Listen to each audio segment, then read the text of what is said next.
Hi, I'm Ruby, and this is a video documenting my entire process, start to finish, of how I created art product, listed on my online art shop, and marketed on my socials.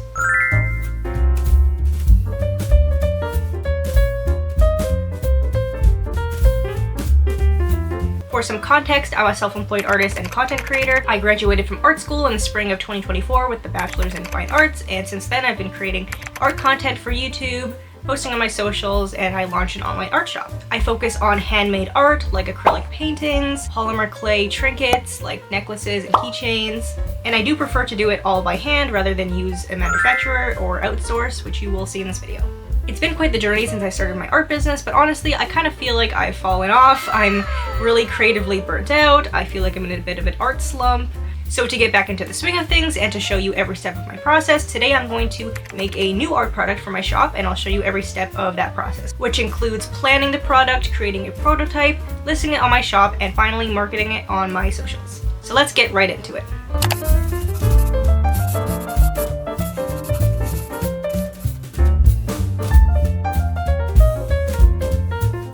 Like I said, I'm pretty familiar with polymer clay keychains, so that's what I'm going to be creating today, just a different type of keychain than what I'm usually doing for my shop. My theme is usually around nature, especially mushrooms and like forest animals, but today I'm going to go with something a little more nostalgic and like cute. So the idea I came up with was a pet keychain, partially inspired by my cat here, and also very inspired by Littlest Pet Shops, which was really nostalgic to my childhood, as well as like Animal Crossing and this new game called Web Fishing. It kind of has the style of like a giant animal head and giant eyes, you know, and a small body. Just this kind of cutesy design.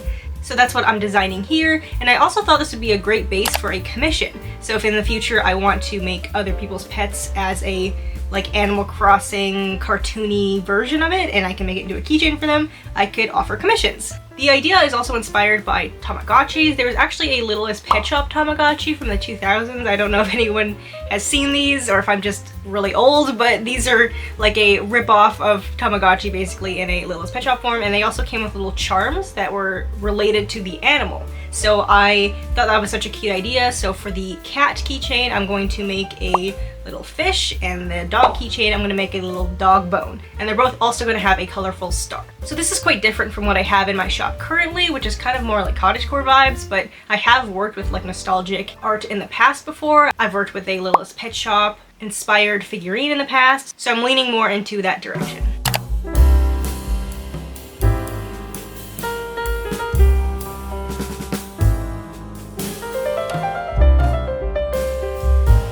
One of my biggest priorities when creating a product is durability. Especially since I'm doing fully handmade polymer clay keychains, I need to take extra steps to make sure they don't break. Some ways I do this are using a strong clay like Sculpey Primo, making sure there aren't delicate details, and baking for a very long time. I baked these guys for like 9 hours, which is a very long time, longer than the packaging really recommends, but it's how I get it to be so durable. Now that the prototypes are done being sculpted, the next steps are to bake it and paint it.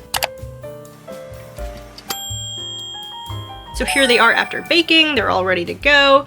Very cute, pretty much what I was going for. I think I prefer the dog more than the cat. I just like how the shape turned out better, it's less flat. I've already painted a base layer of white paint to get them ready and primed for the rest of the painting, so let's finish them up.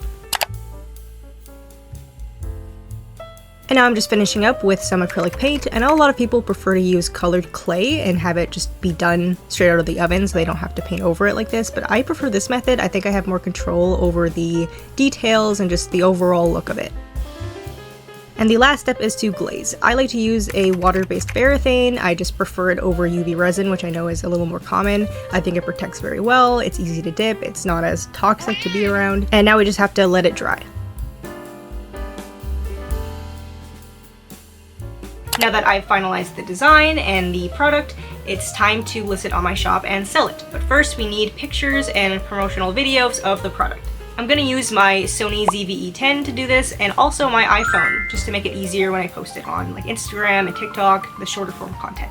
I think iPhones are honestly good enough for this process. You don't need the fancy camera. They actually take really good pictures. iPhones are like really advanced now, and the camera is very good. So if that's all you have, that's perfect. So I do like to take some images outside for that natural light and the, you know, the grass and the plants in the background, but for this video I'm also going to use a light box, which is like a mini portable photography room. It creates a very strong and evenly distributed light, which is perfect for taking product images. Some people like the full whiteness of the light box to balance out the colors and the light, but I prefer to have a background because I think it just complements my art a little bit more and it creates more of like a vibe for my shop instead of it just being a clean cut white background. So I'm going to create a little scene here with like rocks and vines and natural things to complement my art.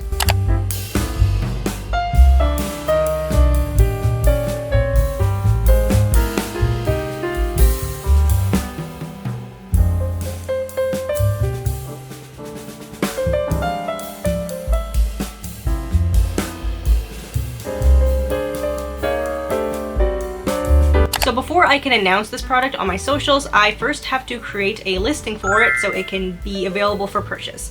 You don't want to market a product that isn't available because you don't want someone to see it and think, oh, I want that, and go to your shop and it's not there, because that person will likely not come back. So you need to make sure that it's ready to go, that it's working, by making the product listing. Thankfully, this process is super quick and easy using the sponsor of today's video, Hostinger. Hostinger is a web hosting platform that I personally use to create and customize my website. By choosing their business plan, I was able to launch my shop with 0% transaction fees, which is super important to me as a self-employed artist. I like knowing that every cent goes into my pocket rather than some hidden fees. Making a website is so easy. You just log into HPanel, go to website list, hit add website, and choose from their 150 free templates to get started. Using Hostinger and the pictures we just took, I'm going to create a new listing on my shop. I'm going to go to Store Manager, add a product, and fill out the title, description, and price. For the images, I like to include different angles of the art, especially if it's a 3D piece of art like this keychain. It's also important to include a lot of information in the description, like the size, the material, and any special care it might need. Once it's good to go, I just save it, update my website, and now I have a new product on my shop.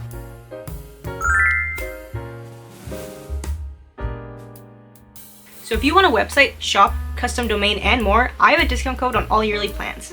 Just head to hostinger.com/Ruby, select business plan, and enter the discount code RUBY to get 10% off. Plus, choosing a 48-month plan will get you 3 months for free. Let's move on to the last step, and thank you so much to Hostinger for sponsoring this video.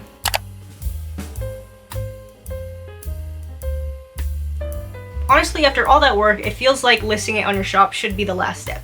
But online shops are e-commerce, and you need to drive traffic and get buyers to your shop to see anything happen. This means a lot of short-form content, marketing, and product photos. But since we already took a bunch of videos and pictures before, we are ready for the step. We just need to put it all together. So for marketing, I kind of just look at whatever's trending on Instagram. I usually recommend staying away from trends when you're a creator because you don't want to fall into that trap. But when it comes to something short and sweet, like marketing an art product on your shop, trends are a good way to grab attention and create connections. So for the last step, I'm just going to create and edit a few videos for my social media. So here I am editing in Instagram Reels. Every app has their own editing software, but I just prefer this one. It feels like CapCut, it's easy, it's familiar. And honestly, I hate this process. I hate making short form content. It's really annoying, it takes forever, and it's hard to grow on these platforms, but it's not impossible. You do have to be consistent, which means posting even when it seems like nothing's getting traction, which is currently where I am right now. But yeah, what I do is make the video in one app and then I download it before I add the music, so that way when I upload it to other apps, I can choose different music because different apps have different copyright laws and different usage. I don't know, it doesn't like it when you download it with the sound and then repost it somewhere else. Sometimes it'll like copy strike you. So I ended up posting to Instagram, TikTok, and YouTube Shorts. I have this picture of the dog just on Instagram. And then I have a process video of me painting and glazing the dog with some Animal Crossing music, which I obviously can't play because of copyright. And then for the cat, I did a funny trending audio about having a headache as I stabbed the cat in the head with the keychain hole. I also just want to quickly analyze how this video performed on different platforms. So I'm looking at the cat video. I originally posted it to Instagram where it got 499 views and about 11 likes and 1 comment. And to be honest, half the likes are from people I know. They're from my friends because they just keep finding me on Instagram and following me, and I really appreciate their support, obviously, but I can tell when a video is mostly getting likes from just my friends in real life that it's not doing well, that it's not reaching a lot of people. So it's actually not performing the best.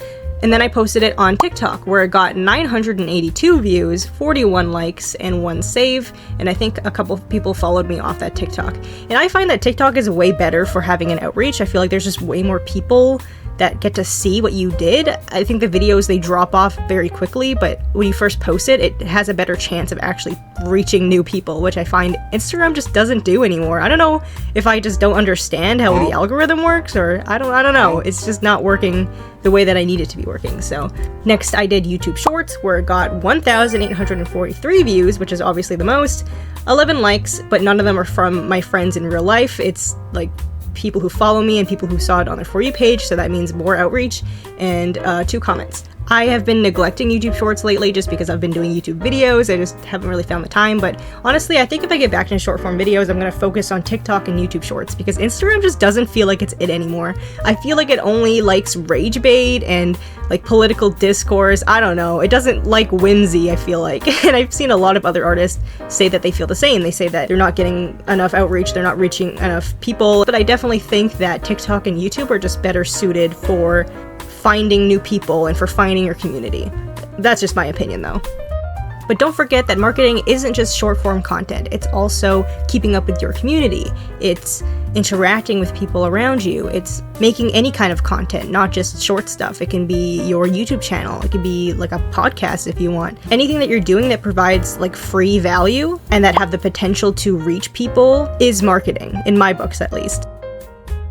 So with that, I now have a new art product on my shop. It's been marketed on my social media, and that's about it. So thank you so much for being here. If you want to support me, I have a Patreon and a Ko-fi. And if you want to join our community, we have a Discord with a ton of other artists who are constantly talking about art business, sharing their art and their products, and it's just a really good time. So if you're interested, definitely check that out. And thank you for watching, and I will see you next time.